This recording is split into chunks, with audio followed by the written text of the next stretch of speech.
Everyone, and welcome back to the RedBeard Outdoors podcast. This is Jonathan, your host, and today we've got an awesome guest on, someone that I met through something called the Cold Shot Challenge on Instagram. His name is Justin, and on Instagram he's Bloodlines Outdoors. We talk a little bit more about that, what his ideas are, where that started to begin with Bloodlines Outdoors, but before all of that, before that great conversation, I do just want to remind you that here at RedBeard Outdoors, we just talk about family, faith, fitness, and the outdoors. Those three things pretty much encompass my entire life and what has made me happier, healthier, and has had my confidence grow in those three aspects over the last couple of years. And I want to share that with you. So that's what RedBeard Outdoors is all about. And I do not run ads on this show, and there's a reason for that. I know for me personally, I don't enjoy it when I turn on a new podcast and there's ads, and so I don't do it. I do have some people and companies that I work with. I leave the links below in the show description. I do encourage you to go check them out. There's amazing granola and other meals by Alpen Fuel. They've been my favorite by far when it goes to backpacking and hunting. When you're out in the backcountry and you just need a snack, they're amazing. And any other company that I work with down below. I also have a Facebook group called RedBeard's Fit Crew, where we do health coaching, nutrition, and we also have challenges. We uplift each other in our fitness and nutrition goals as we go through life and find ways to make it simple and sustainable so that you can meet your goals. Everyone has different goals. Not everyone's the same. And so we discuss that there as well. So go check that out. Anyway, without further ado, I've got Justin, and he's just an amazing guy. And I hope you get something out of this conversation. If you do, please share it with others. Bring someone into the RedBeard Outdoors community. And with that, let's get started.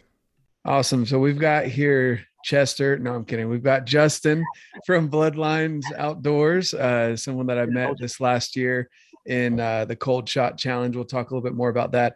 But Justin does some awesome work with physical therapy. He loves archery, bow hunting.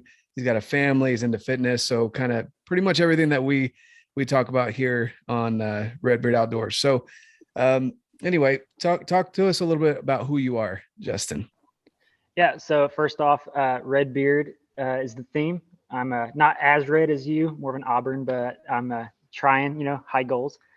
So my name is Justin. I run Bloodlines Outdoors. I am a physical therapist assistant. I've been doing that for 5 years now. My original plan was PT school. I got into college, realized I hated college.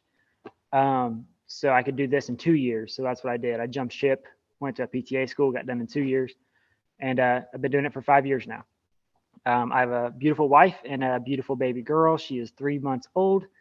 And they are pretty much just the best thing in the world. So they keep me going. They get me through the day. And that's pretty much me. There's not a whole lot there. I love archery. I've been shooting since I was 11. Competed some when I was younger through like 4-H and stuff, but hunting is my bread and butter. I love to hunt, compete a little bit, not so much, but mostly hunting. Awesome. Yeah. So PTA or physical therapy assistant, that's awesome. You're pretty much doing what the physical therapist does. It's almost like physician's assistant. You do what the doctor does, and then the doctor signs off on it. Yeah, that's awesome. So you know how the body moves, you know how to heal people up with their shoulders. Do you work, what part of physical therapy do you work in? Is it, I guess, what area of physical therapy? Yeah. So we are in a surgery center. It's called Bluegrass Orthopedics here in Kentucky. We do a lot of orthopedics. We get lots of shoulder replacements, shoulder surgeries, labrums, hip replacements, knee replacements, lots of athletes. I have 3 athletes right now that are committed to different colleges like Xavier, Eastern Carolina, and then a swimmer going somewhere. She's new. I don't remember where she's going. So get a good bit of athletes. We're actually not like a traditional physical therapy clinic. You can probably see behind me, you're watching the video, anybody. We got like squat racks back here. We got like medicine balls. We got a huge space in here. You can see like a high ceiling. We got It looks like a ellipticals. We have good a gym. anti-gravity treadmill. Um, we got like CrossFitter stuff on the wall, which we don't actually do any of that stuff. No, none of my patients are doing tire flips. But yeah, we got a sweet setup in here. It's really cool. And then we have another connection that's all like nerve focused, and like compartment syndrome, and some really cool stuff going on back there too. That's awesome. Yeah, it looks like a pretty decked out gym. It definitely doesn't look like most physical therapy clinics. So that's awesome. And it's cool that you guys are working in orthopedics. That's one of my favorite areas of physical therapy, because it covers so many things, especially the shoulder's always been interesting to me because it's just a floating joint. It's not really hard connected like your hips or your knees or your ankles or wrists. And so that's something that I've always found interesting, finding ways to strengthen that up. But so you've told us a little bit about you. You have a wonderful family. You run Bloodlines Outdoors, which I'd like to get into in a little bit. But tell us your side of the story as to how we met. Did we met through Cold Shot, didn't we? Yeah. So Cold Shot Challenge is basically an idea that actually I got pulled into a little bit late. It was actually Sodak Horizon, Ben from Sodak Horizon, and Brian from State Reps. I forget, one of them was just going to go out and shoot. I think it was State Reps. And he's like, I'm going to go shoot, and I'm on live. And then Ben was like, I'll shoot against you, or vice versa. And then they were like, well, that was pretty fun. We should find a way to get more people into this. And at the time, I was running a bunch of tournaments on my page of, best tree saddle or best stabilizer, best arrow. I was running all kinds of brackets on my page, which I'll start back come March, come bracket time. I'll get back into those. And they were like, well, why don't we contact Justin since he runs all these brackets and tournaments and see if he can help us organize a tournament. So I'm all about adding competition. I know I said I'm mostly a hunter, but I love any kind of friendly competition. If we can make walking to the bathroom a race, I'm going to do it. And that's something I do with a lot of my patients, actually. If I have two patients that are similar, I'm like, all right, you're both going to do this exercise. Whoever gives up first has to do another rep or has to do another set or whatever. Just a way to keep it fun and keep it interesting for younger kids mostly. But that was a side note, sorry. But we started doing the Cold Shot Challenge, and it started getting quite a bit of ground between SODAC and State Reps, and then Mountain Archery Fest kind of picked it up and helped promote it a little bit. And yeah, so we just started contacting anybody in the archery community. So Cold Shot Challenge, for those of y'all who don't know, is basically just a game we kind of play through the archery community where people will contact us and we'll set you up in a bracket style, depending on if we have 16 shooters or 32 shooters, however we set it up. And you just shoot against one person. You get one shot. It has to be your first shot of the day at a distance that you and your partner decide. It doesn't matter if it's 3 yards. Me and one guy did a 3-yard shot last year. That was arrow tuning kits. Some people go back to like 90 yards. Earl from Cutter Stabilizers did like a 90-yard shot. And whoever gets closest to center wins, goes to the next round. This year, we are actually making it a little bit more official. We are going to have a buy-in. If someone wants to get into that, we're going to have, I'm not sure what the price is yet, but winner is going to get the pot. Everyone buys in.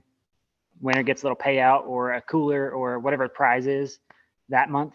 But I think we're still going to be running the free option as well for people who just want to get on there just to meet more people and grow the archery community. I think Yeah, that's awesome. Yeah, that's how we met. So I can't remember how I heard about it. It might have been through McDonald. Yeah, Brandon McDonald. Brandon McDonald. That's what it was, because I saw him posting the bracket, and then I messaged you because I wanted to get on there. And I obviously didn't win anything, but it was fun. I did meet some good people. I think I was in 2 of the Cold Shot challenges, and I met people from Texas, and that's the one that sticks out to me. I think there was someone in Oklahoma too. But Yeah, it was a lot of fun. So anyone looking at getting into that, that'll be, you said March time frame, right? Kind of around Yeah. March Madness. Yep. Oh, Okay, so cold shot. Well, yeah, probably about March. Yeah. Yeah. cool. Awesome. So yeah, so anyone looking at getting into that, if you're into archery, even if you're brand new, it's just fun. And like Justin was saying, it's not, you don't have to go and do the buy-in version. They're going to run a free version as well, so that you can just get to know people and yeah, talk to people across the U.S. And I don't think we've had anyone, or you've had anyone internationally, but We across have the actually. U.S. that, oh, you have. Yeah, we have a couple shooters from Australia last year, and then Awesome. one guy from actually I think he's from like North Dakota or South Dakota, but he was actually in Africa on a safari, and he was participating, which made it super complicated. Honestly, it was super tough to coordinate times, but it worked out.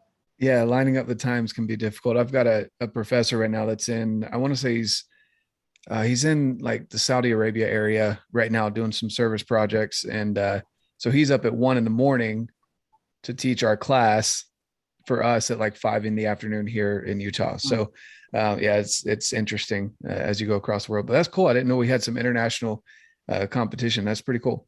Yeah. So yeah, that's awesome. It's a great way to get to know people. And again, the cold shot challenge is great because it really does test your skills. Your first shot of the day, you're usually a little bit more stiff. Your bow's a little bit more stiff. And it's a little bit harder to draw back because you maybe you've done a workout earlier in the day or something like that. But anyway, it's a lot of fun. So tell me a little bit more about your family. So you've got a wife and a daughter. How old Yep. did you say your daughter was? 3.5 months. Oh wow, so brand Yeah. new. Brand new. We are in that. We're kind of at that 4 month sleep regression. We hit that like last week. Hit it a little early, so sleeping is not something we are doing a whole lot of right now. But it's Yeah, I awesome. remember She's the that. happiest little baby. She doesn't cry, which is super cool. Even as a kid, I always said I wanted to be a dad when I grew up, and so she made that come true. My wife is just the best mama. She stays home with her now. We pulled some financial strings, got some stuff paid off. So I work full time, and she's able to stay home with her. And that leads to some sacrifices we have to make, but we are 100% willing to make those to know who is raising our child and what she's being taught. Yeah, that's awesome. That's super important. I know a lot of companies are allowing, paternal leave and stuff like that, but it's long term. It is awesome to have a parent in the home. For me, it's been a blessing with, I hate to say that COVID's a blessing, but I never thought I'd enjoy working from home.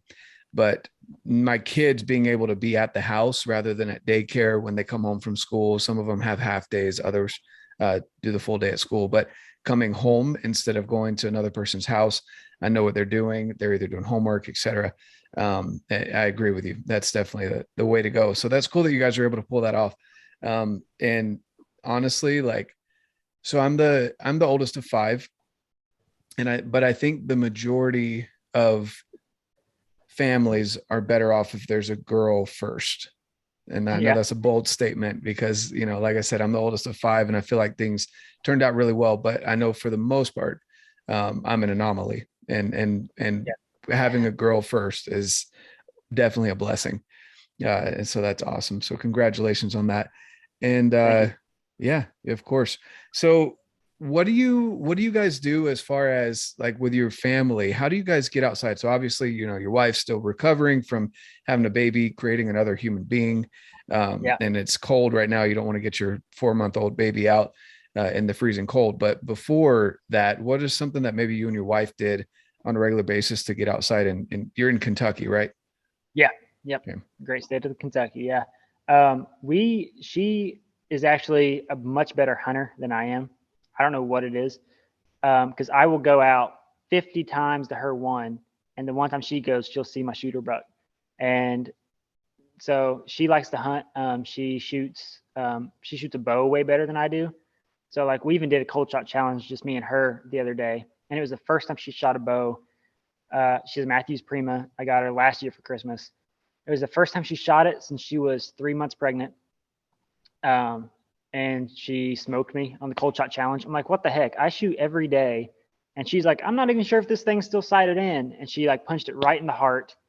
of the 3D target, and I'm just like an inch left. I'm like, what in the world? Actually, I was like 3 inches left. I had a real bad shot, but she's just naturally a good shot. We before the baby, we did a lot of camping and hiking, fishing. She'll outfish me 10-1 every time we go. And that's pretty much how we get outside. We have a lot of the same interest, which is something that really drew me towards her. But yeah, we do a lot of that stuff, and we plan on continuing that with our little girl. We have tried to get her out. Kentucky's weird, man. We had like 60-degree weather 2 weeks ago, and then we had 8 inches of snow. And then this week was like 50, and then tomorrow we're supposed to get like 10 inches of snow, which that's unheard of. We haven't had that much snow in the last 10 years. But yeah, so it's been weird getting out right now. But our plan is to this spring and fall start hiking some with the baby and getting her used to being outside, so it's not something that is so crazy. It's more something she's just used to, like, oh, it's the weekend, so we're going to be outside. Yeah, that's awesome. And I'd love to touch on that in a minute as far as getting kids outside at a young age. But you do realize, like, I was just listening to you talk about how your wife just cold shot challenge beat the crap out of you. She's home all day while you're working, right? That's true. So what do you think she might be doing? No, I'm kidding. Yeah, she's just out there. You should go home and call her out on that. I think she like moves my sight. She like knows we're gonna shoot. She's like, I'll go bump his sight a little bit, or like move his rest, get him out of tune. She's out there getting like 100 reps a day while you're at work, Yeah, acts like it's hard to pull back. Like, oh, I haven't pulled this thing back in forever. She's really like up her weight to like 70 pounds. That's awesome. That's so cool. So my dad actually grew up in so he was between New Jersey and Kentucky. And I honestly don't remember. Last time I was out in Kentucky, I was like 8 or 9. Yeah. So I don't remember the city. But my grandma used to live there, and it's a beautiful state. And my dad's a big Wildcats fan, UK. Yeah. So, and I'm a big Tar Heels fan, so that always went well during March Madness, Oh yeah. Well, at least you get that other team down there. Right. Oh yeah. Let's not even talk about the Duke. Yeah, don't even say that word. No, but yeah, that's right. So you were talking about getting kids outdoors. So that's something that, I love that you're mentioning that. It doesn't have to be complicated. And I try and stress that, through Instagram and through the podcast, what we do with our kids. And sometimes my kids are getting older, so they don't always want to go on a hike because they know what a hike entails. They know they're going to get tired near the end. But I make them do it anyway, even on the days that they don't want to. And they just know, I try and find ways that are fun for them. So like, we have snow, instead of being like, hey, I'm going to go make you go snowshoe, how we go sledding. And they have to hike back up the hill, but they don't think about it because they get to sled back down, things like that are awesome ways. And it's cool that you guys are getting snow right now, but also, just creating that habit at such a young age, even camping in the backyard. Like if I didn't have a night or a day off, of work, we would just camp in the backyard. We'd do a little fire pit in the backyard and have fun like that. And creating that habit, I think is definitely key. And you sound like you enjoy spending time outdoors, and your wife as well. I know for me personally, it's made me a better person. Yeah. Unplugging from the internet and just getting outside. It just makes the world a difference. Even on the days when it's just walking to the park that we have here in our neighborhood, and the kids get to ride their bikes and I just walk laps around the park, putting the phone down or listening to a podcast or something like that while I'm walking around, or even just listening to them when they're not fighting and they're playing on the park nice together. Like it's amazing. So I love that. What are some, so you said fishing, hunting, which, your wife probably put some bait out, she's doing all this stuff that you just don't know about.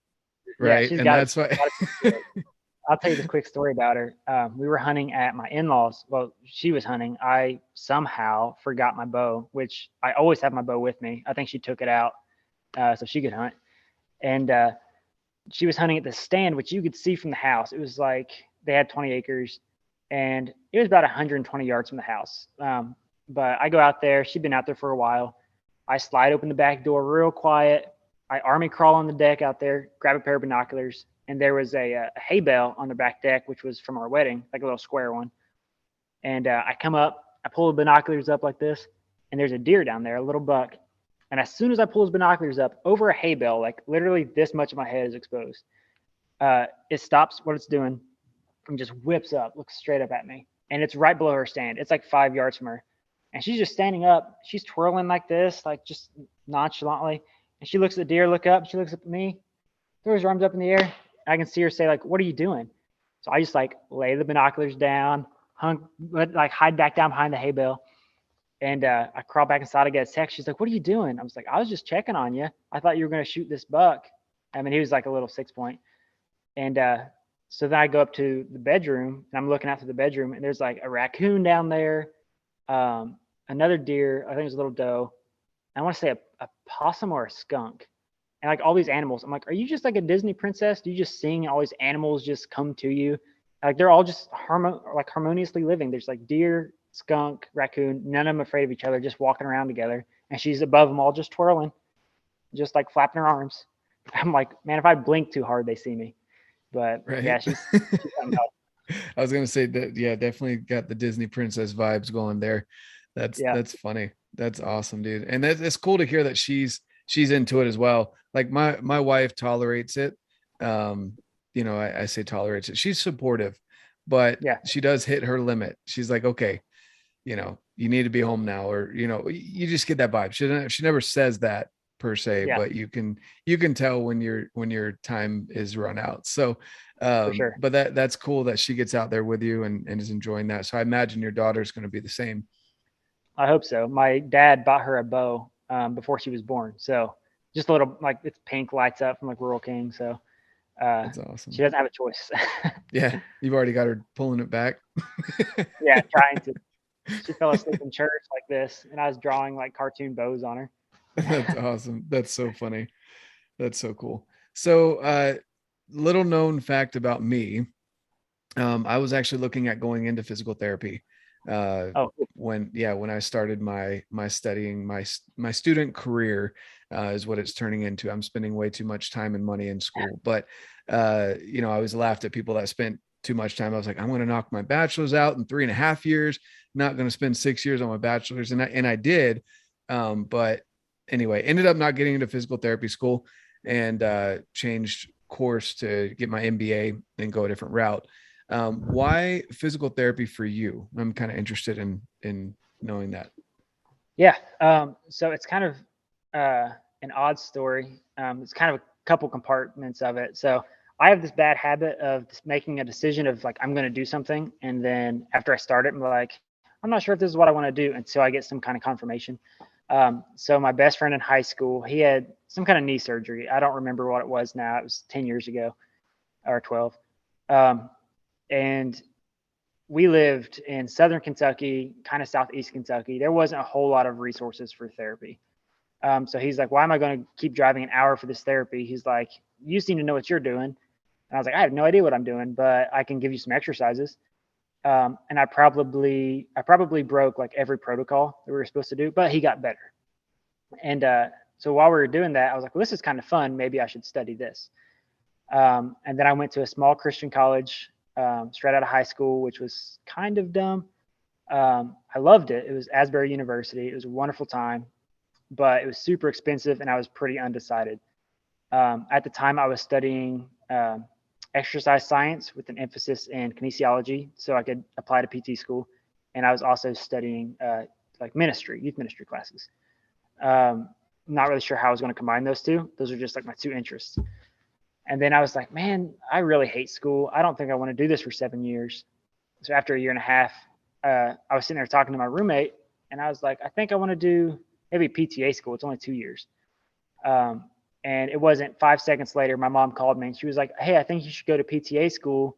There's a school like an hour from our house. You could check it out. So I applied, somehow got in. My scores were probably not nearly good enough to get in. But I think doors were opened that needed to be opened, and I was let in. So that's kind of how I ended up here. It was just one thing led to another of me being shown a light, and then me acting like I couldn't see the light until I was on the light. So here I am. That's awesome. Yeah, I love the idea of physical therapy. Um, it's, there's a lot of preventative care that goes into it as well. Everyone thinks it's just the reparations that happen, or being, the repairing that happens after a surgery or an injury.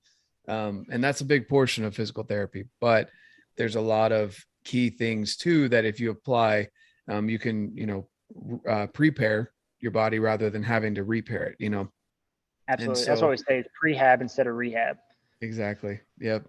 Yep. And so that's a big deal. And physical therapy plays a big role in a lot of people's uh lives, and they may not even realize that they need it. But any kind of aches and pains that you may have in your joints, or your ligaments, your muscles, you should probably go see someone just to at least get some maintenance stuff down, because you don't have to be, an athlete or something like that to need physical therapy. Just having a Yeah, better quality of life is absolutely. important for just about everyone. And we all want to live longer. We want to enjoy our families more. At least most of us do. Not everyone, Yeah. but most of us want to enjoy our families for as long as possible. And so that's super important. That's cool that the doors kind of opened up for you. Um, and so you didn't end up taking the ministry thing anywhere else. So I worked as a youth pastor for 2 years, and that was surprisingly way harder than I thought it was going to be.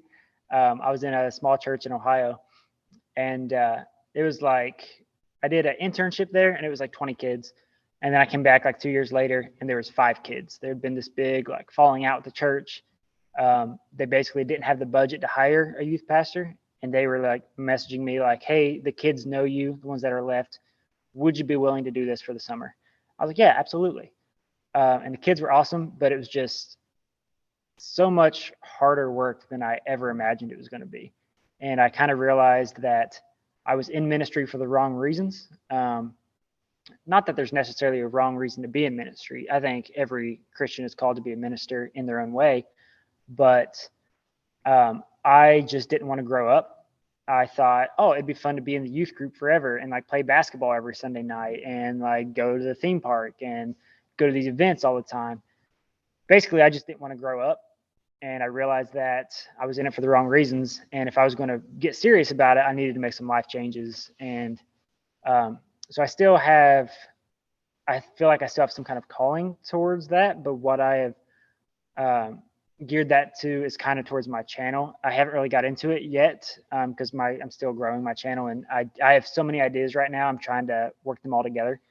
But that's going to be part of like my bloodlines is um, passing on to the next generation of it's my bloodlines of hunting, but it's also going to be of like faith and stuff like that. Yeah, that's awesome.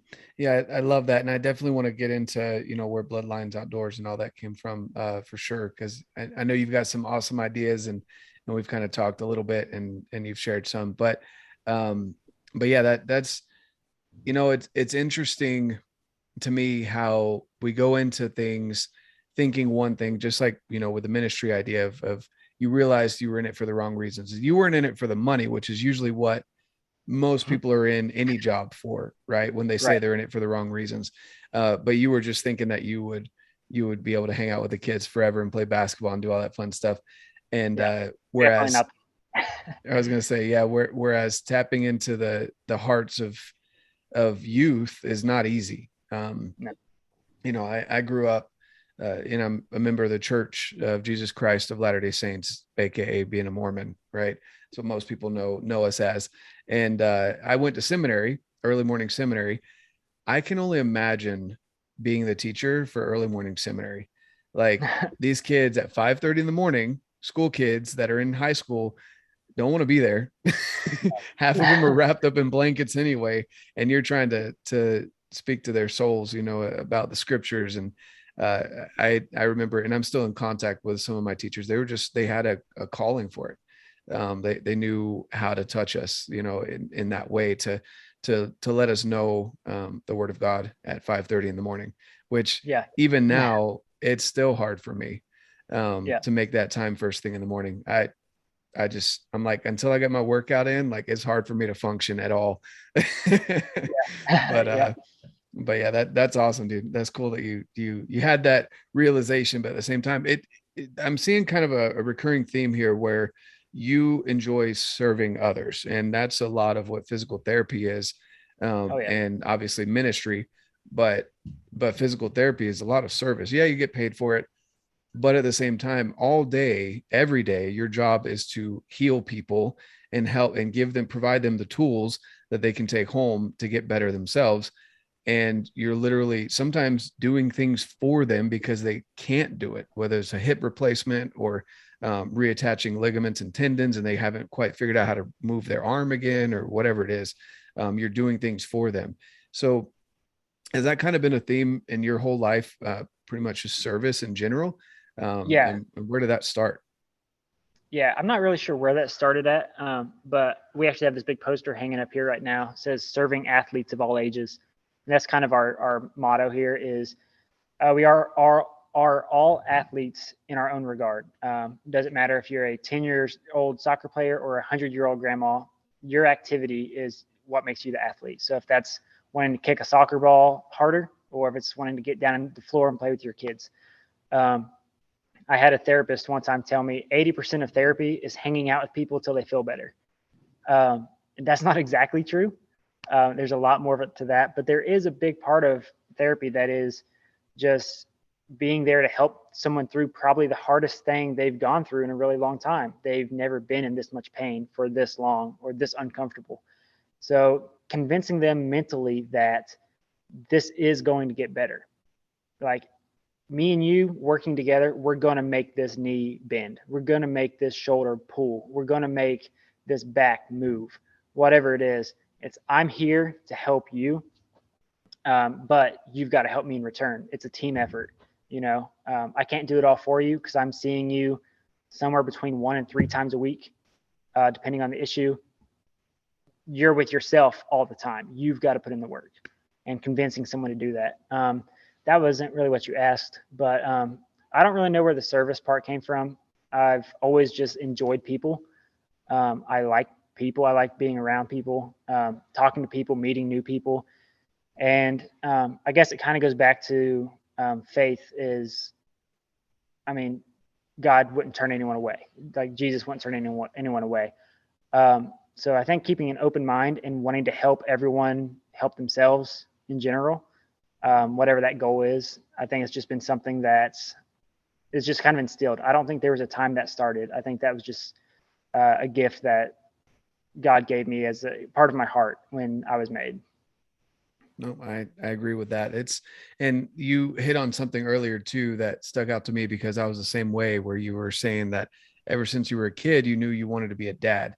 And I don't know your background, but I know for me, I had an amazing example of a father in my life that taught me that it's not a woman's job to do the chores around the house. I always saw him cleaning dishes when he wasn't working, obviously, but when he was home, he was cleaning dishes. He was playing with us kids.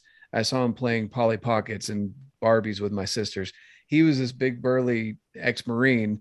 He's not naturally going to want to play Barbies, but he wanted to spend time with his daughters. Yeah. And so he would get down and they would tell him the whole story, and he'd play along with them. But like just seeing things like that, that's one thing that kind of like what you've said. I didn't necessarily know what I wanted to do growing up. Like I bounced from veterinary to physical therapist to maybe chiropractic to a whole bunch of personal training, a whole bunch of stuff.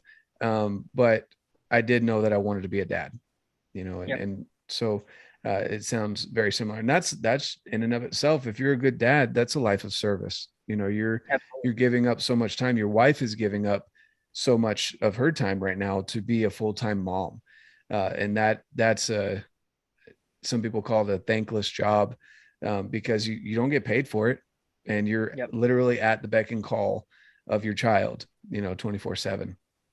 And I'm sure you're the same way. When you get home, you want to hold her. You're okay with waking up, even though it's going to suck waking up early the next morning.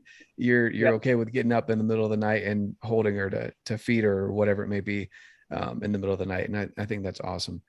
And then you're competitive. So I kind of wanted to talk a little bit about your competitive side there. Did you play sports growing up, or where did that competition come from? Yeah. So I am the youngest of two, which my brother wasn't really athletic, so that doesn't really matter. But Yeah, I'm but you also the still had to youngest. compete for attention, Yeah, right? Like, yeah. So I still had to beat him at everything. Um, like I said, it didn't matter if it was, running to the bathroom. Like, I'm going to beat you. It doesn't matter if I have to trip you. I'm going to win.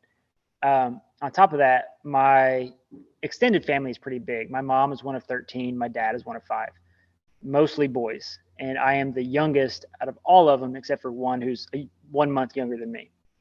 So out of all my cousins, I'm basically the youngest. And so we were always competing. I played, I know I don't look like it. I'm a 5'8" white guy, but I played basketball.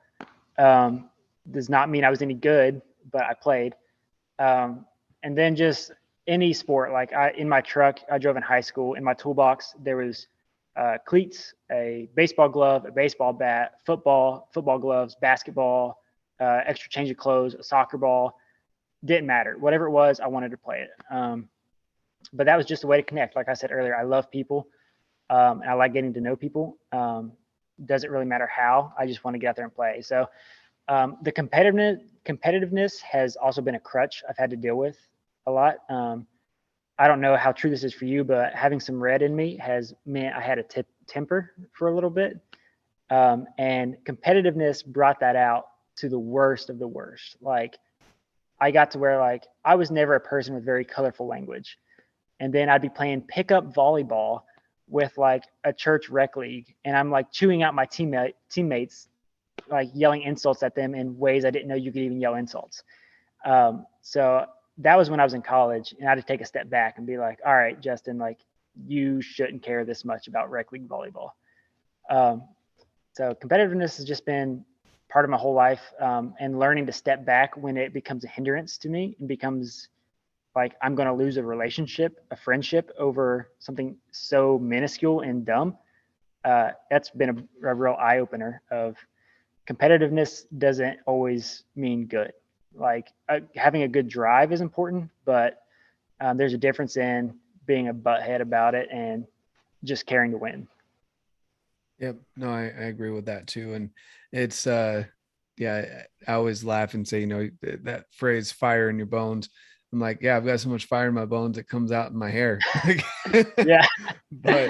but no, I agree. It's it can be a hindrance if you let it, get to that point where you're more focused on winning, and which is good. It's good to win. And that's what I teach my kids, that I was playing chess with Asher, our 7-year-old, the other day, and he lost to me, which I hope he would lose to his dad. uh, I was kind of going easy on him the first game, and he beat me, and I was like, okay, so I stepped it up a little bit, and I stopped letting him go backwards. Like, he'd move a piece, and I was like, okay, you sure you want to do that? And he'd take his hand off, and I wouldn't let him go back. So he was learning a little bit there. But at the end, he was like, well, my teacher told me, if you had fun, you won. And I said, hold on, we're gonna nip that in the bud real quick. Like, it's Yeah. okay to lose. It's you got to learn from your losses. You're going to fail, and I don't want you to think that you still won. Like, that's why when I coach, I despise participation trophies. Oh my gosh. I never kept them growing up. Mm-mm. And the ones that I did have, I probably got upset because they misspelled my name on most of them. But um but yeah, that I just didn't like just the generic participation trophies. And so when I coach his teams, I know they're going to give them to me, even if we were like 7th place. And I'm like, that's kind of an insult, like, to have a trophy that says 7th place. But so I always print off certificates for each kid that highlights something that they did and improved on throughout the season, because each and every one of them is a special person, but they need to know what they did accomplish. They don't just need to have some plastic trophy that says 7th place. And so that's something that I definitely teach my kids. Like, there's healthy competition. Don't be a sore loser and don't be a sore winner, but learn from your losses and then accept the wins and get better. Yeah. So I What's that agree. saying? You're either winning or learning. Yep. Yeah. Exactly. I But think yeah. I really like that, what you said, if you highlight each person's individual accomplishment. My middle school and high school kind of did that. Like I said, I grew up in Southern Kentucky. We were a small school. we had like average of 45 kids per class. And so we were pretty bad at sports. When it came to playing some of these bigger city school, they would just thump us. Sorry, per And so we never class, as won in much. like, But we would have our ceremony at the end of the year, and the coach would make a point and be like, you got so much better at this. oh, I think there might be a little bit of a lag. Um, can you hear me? Hello? Can you hear me at all? Yeah, I can hear you now. Can you hear Okay, me? cool. Yeah, we're good. I think there was a lag there for a minute. Um, so yeah, I was just saying that, 45 people per like classroom or 45 people per graduating class. Per graduating class. Oh, see, we had like 40 people per classroom. Yeah. Yeah. So like my class was the biggest to ever graduate, and it was like 62. And everyone's like, oh my goodness, the big class is coming through. And they'd have to move teachers around to like get us all through. And like my brother's was like 42 people, pre-K through 12. Oh, that's crazy. So that's cool that they were able to pinpoint. Now, obviously, being a smaller class, they were able to go through that and pinpoint and highlight things that you guys did well. So, how is that incorporated? So, obviously, I know you work in physical therapy. You're all about fitness and well, not necessarily fitness, but fitness in a way. Like fitness has kind of got a bad rap where people think you have to be super jacked or you have to be a CrossFit athlete or this or that or the other to be fit, quote unquote fit. But I like to look at it as fitness and health are the same, because you need to be fit according to what you want to do. What are your goals? Some people's goals is to lose weight. Some people's goals is to get jacked. Some people's goal is to, like you were saying earlier, just to be able to squat down and play with their grandkids on the floor without being in pain, or not being able to get up off the floor. So, but for you personally, how do you incorporate fitness into your own personal life outside of work? Yeah. A couple things on that. You mentioned CrossFit. Everybody should go do CrossFit because CrossFitters keep me in business because they always get hurt. Hold on, hold on, hold on. I used to be in that camp. I did 100%. And then I started doing it. And I'm like, if you do it right, it's really good. But the key is to get a good coach that can walk you through the movements, because you can get really jacked up like real quick. Just one simple movement, even just kettlebell swings, and you could be done. So make sure you got a good coach. That's the only asterisk I'm going to throw on that, because I used to be the same way. And I used to laugh about it too, that, yeah, they keep PTs and chiropractic in business, but the bad coaches keep them in business, and they're the ones that hurt people. So anyway, keep it's on. like saying you're going to be a bow technician, but you've never learned how to like use a bow press. And like bow shops are like, yeah, everybody should have a bow press because once you mess up your bow, I'm going to come fix it. It's same thing. We have some really good coaches here in Lexington and some that are just like, here's your exercises, go do them. And you see people doing the kip ups and stuff. And like, I'm just like watching the shoulder, just like sublux every other time. I'm like, man, that's going to be a hard to repair shoulder. And then I forgot what my number 2 was. I said 2 things, but I don't remember the second one. You said what basically keeps me going. To be completely honest, they say a painter doesn't want to go home and paint, or an auto mechanic's car doesn't run, or a plumber's toilet doesn't flush. To be completely honest, sometimes I am absolutely atrocious at keeping up with exercises myself. I sit here and preach all day, like flexibility, core stability. What we say is like proximal stability for distal mobility, like keeping your core strong, keeping everything close, stable. That way you can move freely out and about and get proper mobility. Sometimes I'm a hypocrite and I will go months without touching a weight other than to hand it to a patient. So most of my health and fitness doesn't come from, I used to bodybuild a little bit years ago, wasn't very good at it. Most of mine comes from just being outside with my family. My health goals are to live long enough to see my kid and my grandkids one day grow up and do what they want to do and be able to support them in what they want to achieve. I used to drink energy drinks every day. I was drinking Red Bull every single day. And my wife was like, you really need to quit doing that because you're going to die young. I'm like, I like energy drinks.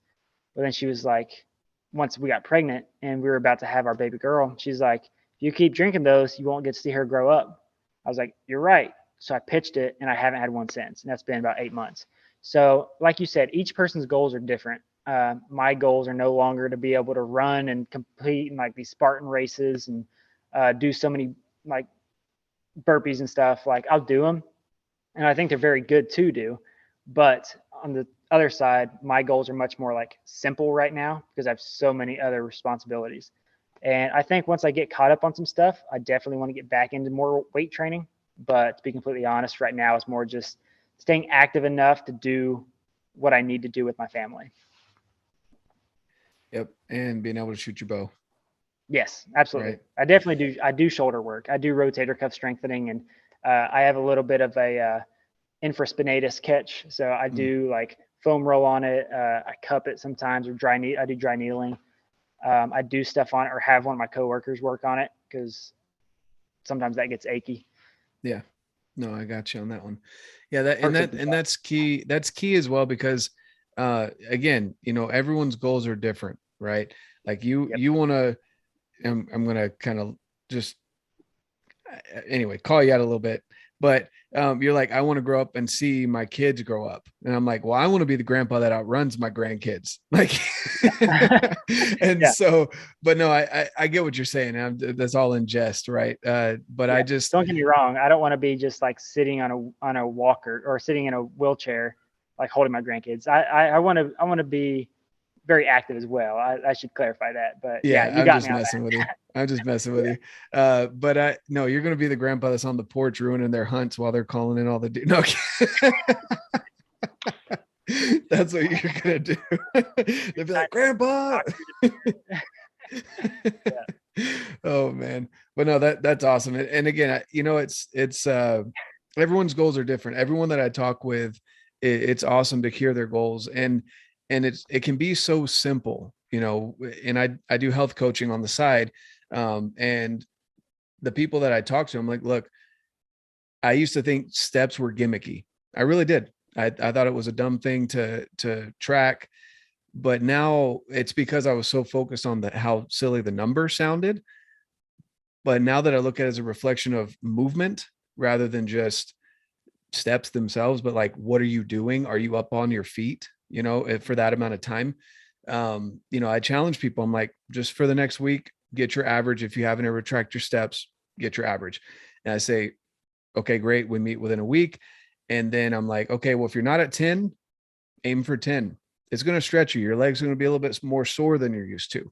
And if you're averaging around 10, just add 3,000 more every single day. It adds up. I'm Yeah. like, a lot of people don't like to go to the gym.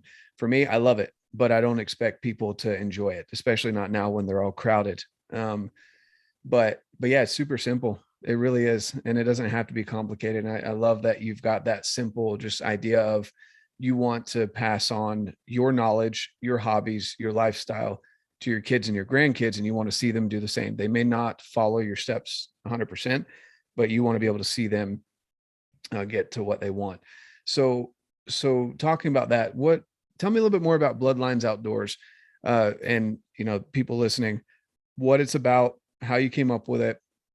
Just give us a rundown. Yeah. So, like you mentioned earlier, I was blessed growing up with a father who um, hunted. And as a young kid, he didn't. He was working jobs and stuff. And as I got into middle school, that toned down, and he got into archery about the same time I did. He started bow hunting, and he started me bow hunting very young. Um, I think I started bow hunting at 11, and so he started taking me. And as a kid, I'd get fidgety and I'd fall asleep a lot. And but he'd still say, the night before, if you say you're going, you're going.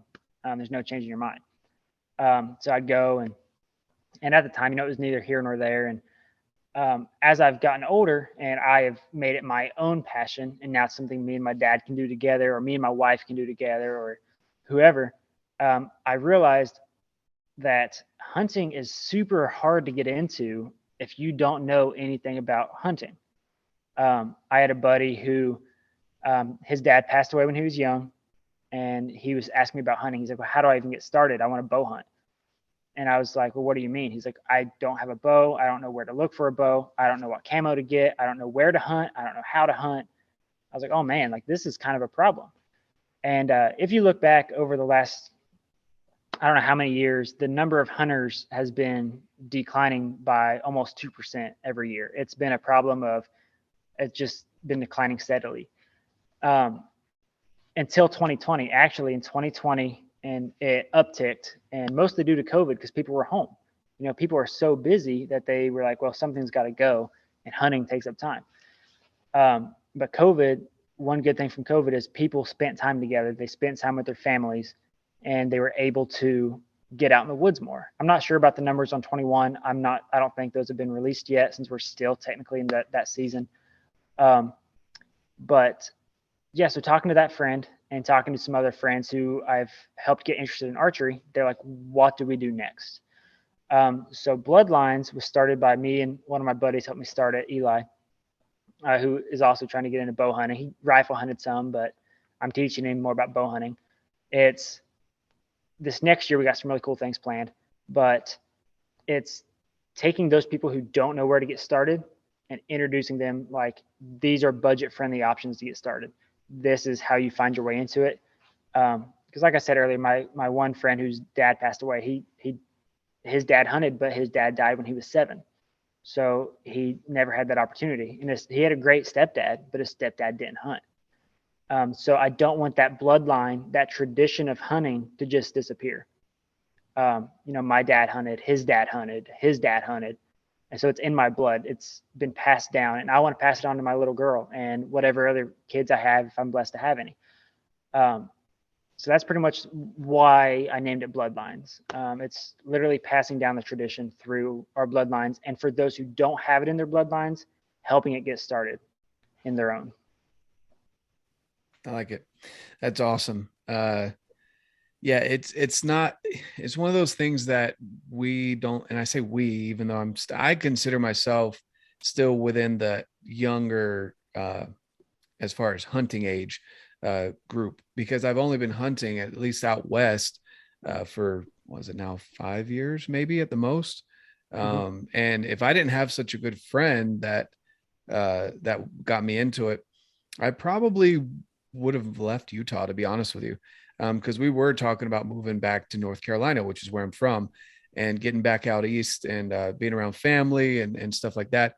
But once I got introduced to being outside and what Utah had to offer, because you got to just kind of picture this, where in North Carolina, you can't even see the other side of the highway for all the trees. I mean, you know this because you're in Kentucky, so it's similar. But for people that have never been out east of the Mississippi, anyway, that's how it is. It's flat.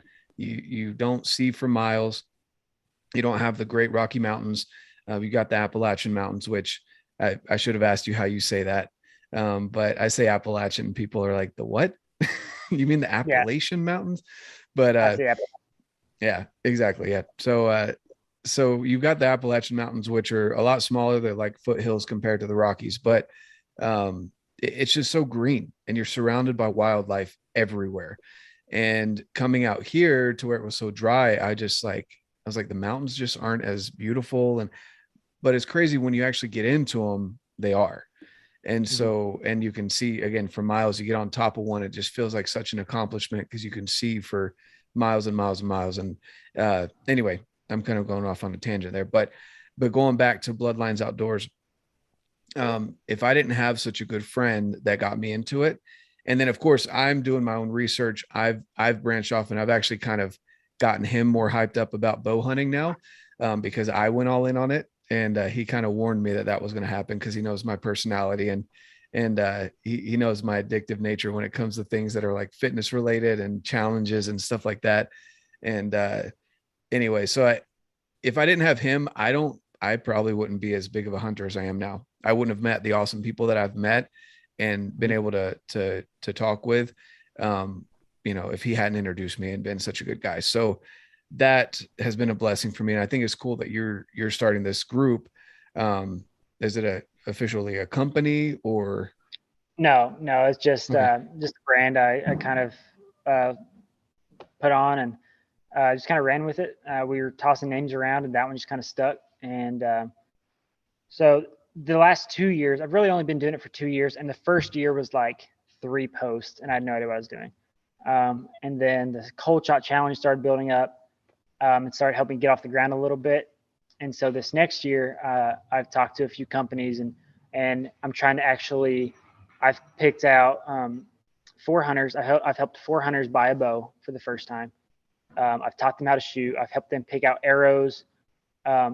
Because if you look at it, if you're starting from square one, like I never realized how expensive hunting was. I always had hand-me-down clothes. I always had someone else's tree stands. I had a bow from the time I was young. I don't remember the first bow. The first bow was a Parker buckshot. Don't know. It was probably hand-me-down. It's probably used. And then I got a Matthews when I was 14. I've shot the same bow forever. But if you don't have any of that, if you go out, you want to buy a bow, that's going to be between $500 to $2,000, depending on your budget. Camo. Do you want cheap camo, or do you want to buy it once and buy it nice? Not saying you need to go buy Sitka gear because we're in Kentucky and it's not that cold. But you're still looking at $200 to $300 for a whole setup. Then you're looking at finding spots. Like, do you just walk up to someone and say, "Can I hunt?" Or do you need to hunt public? Stands or saddles, boots, just all your equipment. It adds up so quick, and that's a lot of money to dump if you don't even know if you like it. You have no idea. Let alone, once you harvest the deer, you need to know where to take the meat. You Yep. need to, there's a lot that definitely goes into it. I agree. And it's one of those things that, like, for me too, with doing health coaching, it's, you don't recognize how much goes into it until you talk to someone that literally knows nothing other than it looks cool, or Yep. they want to do it. That's the only thing that they know and that they have. And a lot of people don't think about going on YouTube. And even if you do, there's so many fake people and that are out there that won't Mm-hmm. really teach you the right thing. They're just trying to sell you something. And you can get Yep. wrapped up into thousands of dollars worth of equipment that you don't even know how to use. And none of Yep. that equipment's going to mean anything if you don't know how to use it. Yep. So that's a big, not really a pet peeve of mine, but an issue I have is, so like, what's the most important thing you can give your children? Your time. Exactly, your time. It doesn't matter if you give them all the toys in the world. They're going to remember the time you spent with them. And that's the same thing with the archery community. We have all these, I'm not hating on anybody, because it's great that they do this. Like Brandon McDonald has the Mere Mortal Archery, and they've donated bows and stuff to people who need them. And that is awesome. That's fantastic. Or the Bow Rack out west donated some bows to people, like an RX-7 and some different stuff to people who may need them. That's fantastic. But then what? Like, they got the stuff. How do they use it? The best thing that I can give, because I'm not in a financial place that I can just hand out stuff or give out stuff, which is fine. I've made decisions to do things another way. The best thing I can give a new hunter is my time, is taking them to the woods, saying, this is a good spot, because if you look at the trail here coming towards a food source or towards a water source or out of a bedding area, and taking that time to explain why we would sit up here and not out in the middle of a field where you see them at night, because they're not going to be out there until it's too late. So that's my big thing for this next year, is taking them through the process of getting the bow, teaching them how to shoot, providing them with the camo they need, providing them with a release aid, with whatever they need for the one season, taking them through their first season of hunting from start to finish, teaching them to break down the deer, teaching them to butcher it themselves if they want. If they don't want to learn that, we'll take it to, or I'll do it for them. And then next time they'll have to either bring it to me or take it to someone who will butcher it. But taking them through those steps, and then if they decide this is something I want to invest in, then they can make that financial decision afterwards, not up front. So that's what my big plan is for this next year, is taking a few people through that, spending that time with them, and then letting them make the decision after the season. Yeah, no, for sure. That's why, and I think I've mentioned this in a previous podcast, but for me, I told myself if I was going to get into it, I was going to do the buy once, cry once kind of thing. I still haven't bought camo, which has been interesting. I like to experiment. And so I dumped a bunch of money into my bow setup and everything. And you didn't mention broken arrows. Broken arrows is another wonderful expense Yeah. that you don't think about. Uh, and it's cool to Robin Hood until you realize that's a $40 or however many, arrows you ended up ruining. That it's not Yeah. cool after that. Like your first one is cool, take a picture, post it on Instagram. After that, you're like, okay, I'm not shooting groups anymore. Like Yeah. Exactly. yeah, but so like I told myself, and a lot of people don't have that. I know that's something that I have just inside of me, that I'm all in when I'm all in, and I can meter myself and hold Yep. myself accountable. I told myself I would shoot every single day, even if it was just one arrow. I needed to get a shot in every single day if I was going to invest this money into archery equipment. And so I love that you're doing the giving of the time, teaching them, walking them through, because there's not enough mentors out there, or people willing to take the time to step away from what they're doing to help teach other people. And then, like I love elk shaped stuff. I love Dan and his message. Um, some people still are hesitant to pay for that camp, which Mhm. to me, it's priceless. Like it really is. Going to that camp, and I'm going again this year in actually like a month or so. And because the information was just, it's so worth it to learn from them and to soak up all that. Like your brain's tired by the end of the day and your notebook is full and you didn't soak everything in, because there's so much information. So I think it's awesome that you're doing that for people, to see if they want to get into it. Is it something that's interesting to them? And then they can make that financial investment. But they've put in some time, they've put in the work and the effort to see if it's worth it. So that's awesome. That's really Yeah. cool.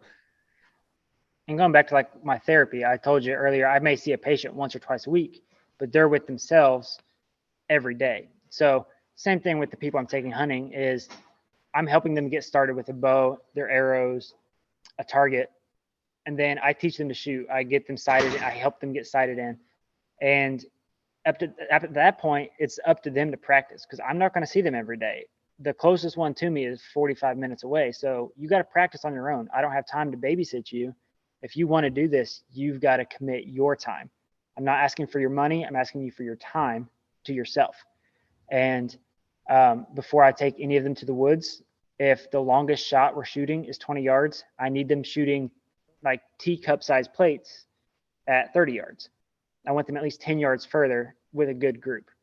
I'm not making them shoot 50, 60 yards because personally in Kentucky, we don't need to shoot that far. I mean, the longest shot I took last year, I took 3 deer. The longest shot was 14 yards because we took the time to figure out where they're traveling. So most of the shots are going to be 20 yards and in, but they still got to prove to me they've practiced enough where they're taking those groups at 30. Yep. No, that makes sense to me. And I think that that's awesome. I really do, that you're taking that time, which, some people can write the check, some people can donate, some people have those charities. I do really like the Mere Mortal Archery. I love his idea behind it, and anyone that donates the items. But also, like for me, last year when I won the elk shape December Chub Challenge, like I had been messaging him as well, asking him questions about archery equipment and stuff. And I like he's giving away cool stuff, but me personally, I was like, it's worth more to me, even though these other things may be monetarily worth more than his camp. I wanted the knowledge. That's what I Right. wanted to win. And I ended up winning it, which I never win. Like I'm always the one that takes the little soda caps off and it's like, try again later, like, Yeah. so when I won it, I was like, oh my gosh, it was so awesome. But that's what I wanted. I wanted that knowledge. So I think that that's cool that's what you're giving away. You're giving of your time for those people. So I just want to kind of to wrap it up here real quick. I just wanted to ask you your favorite memory from this last year. Oh, man. My favorite memory from this last year. That would be a great time to say my daughter's birth, but that was absolutely terrifying because pretty much everything that could go wrong did. So that was absolutely a terrifying memory. My favorite memory of this past year, man. Well, I guess we found out we're having our daughter, so that was probably the best thing. Or finishing her nursery together, or bring her home for something about her. I'm not sure. Just so many. 2021 was hard for a lot of people, but honestly, it was a blessing of a year for us. We had a lot of cool things. Did some remodels on the home. Um, I really enjoy the Instagram Cold Shot Challenge community meeting. I've met so many people, from you to the Epic family to so many people out west to Australia, and started working with some cool companies somewhat. But I'd probably say the experience of my wife being pregnant with her daughter was great, except for the morning sickness. But for me, it wasn't too bad. Yeah, that's awesome. That's awesome. And again, congratulations on becoming a father. That's a big deal. That's life changing, life altering, literally. Yeah, And absolutely. especially if you want to be a good father. Obviously, it's not that hard to become a father, right? But Yeah. to be a good dad is definitely something that's not easy. Yeah. And then what's the biggest thing that you're looking forward to in 2022 in this year? Just watching a little girl grow. So going back to like you talking about time spent with the little ones, is they change so fast right now. Like just 2 days ago, like our baby couldn't sit up by herself, and my wife sent me a video today, and she's sitting up on the bed with like her hands down by her, just sitting there. Like, when did that start? Like every day she sends me a video of her like holding something now, or she's like now sticking her foot in her mouth or whatever it is, which I stick my foot there all the time. Um, and because of that, because of the time I miss because I'm at work, I've spent more time with my daughter. Therefore, my hunting has been like minimal this year. I've still gone out a fair share, and I'm going to go out tomorrow. It's the last weekend here, but I've not shot anything. I've passed up so much, and the times I could, I'm like, I could shoot that deer, but then I got to process it and spend tomorrow butchering it, or I could spend time with my wife and daughter. Um, so really, just watching her grow. She is so pure and fun and giggly and happy that just soaking up all the time and memories I can with her. That's what I'm looking forward to most this next year. Her and my wife both. That's awesome. Yeah, and that definitely lines up with, the Bloodlines Outdoors, just creating that family, that environment, of learning and wanting to spend time with your loved ones. And that's definitely a big deal. That's awesome, man. I love to hear it. So again, thanks so much for coming on, taking the time out of your day today. Where can people find you if they're looking to either participate in the Bloodline Outdoors stuff that you have coming up, maybe this next year when you're adding more hunters to that list that you're going to help out, or just to get in on the Cold Shot Challenge or whatever? If they have questions for you, where can they find you? Yeah, you can find me on Instagram and Facebook at Bloodlines Outdoors. No space, no dots, nothing, just Bloodlines Outdoors. That is also my YouTube channel. You can check me out there. Right now, there's not a lot of material there, just a few little things I've thrown up. But that should be taking off more in 2022, which I'm super excited about. Like I said, I'm talking to some companies about some ideas I have, and I think a couple of them are pretty on board with it. So I'm excited to see where that leads. I'm excited to see what doors are opened up and which ones are shut, because when one shuts, another one opens, or you get the tools to learn how to open it. So excited to see what challenges lie ahead, and how we come through on the other side. That's awesome. Cool. Well, again, thank you for hopping on here, and it's been a pleasure chatting with you. Yeah. And I'm excited to see where this is going to go. Hopefully, it continues to grow, and we turn that number around from less hunters to more hunters. And when I say more hunters, not just people wanting to go out and kill something or be part of the Orange Army, but for someone to actually learn to be an ethical hunter, to have that humbling and reverent experience that it is to harvest an animal and to Mhm. provide for your family. So Yeah. looking forward to that. And again, thanks for joining. And Yeah. Thanks so much for as having me, man. yeah, of course. All right. And as I always say, guys, get out, live your life, and love it. All right. I hope you guys enjoyed that conversation as much as I did. I realized I didn't preface that joke at the beginning where I called him Chester. We had spoken before we started recording, and he said that he had a patient that he was working with constantly that would call him Chester, or there's other names too that they referred to him as. So Uh, anyway, long story short, that's why I threw that joke in there at the beginning. Hope you guys enjoyed this. If you're interested in finding Justin at Bloodlines Outdoors, go check him out on Instagram. Also, go check him out on YouTube. He has some great content as well. And I do want to also ask, please go leave a review. It helps a ton. If you got something out of this podcast, share it with others as well. If you got something out of this episode, we're growing. I'm loving the feedback I'm getting so that I can continue to make these podcasts better, something that you want to listen to and continue to listen to as you join me in my journey through the outdoors with my family and fitness. And with that, thank you so much. Again, if you do a review, take a screenshot, email it to me. It's RedBeardOutdoors, the number 1 at gmail.com. And I'll send you something in the mail, just out of appreciation for your support. And other than that, I hope you guys have an amazing day. And like I always say, get out, live your life, and love it.